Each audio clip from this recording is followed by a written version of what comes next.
Já março de hora de 4h20 da tarde, o avião de Delta Airlines alanta seu voo for de Aruba direção para Atlanta, na América, pero passando riba nas islas, baiano direção norte em motor número 1, a los vários tiros. Emissora hindran na terra a bate alarma na 911, indicando que o avião a explotar, pero em realidade tauta é motor.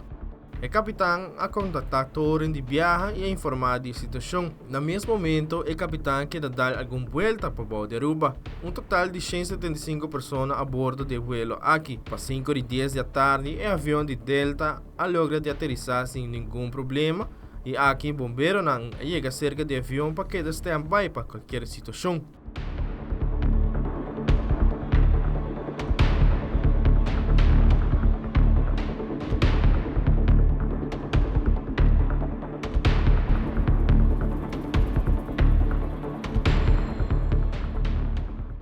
Wilfred van der Biesen, Tele Notícia.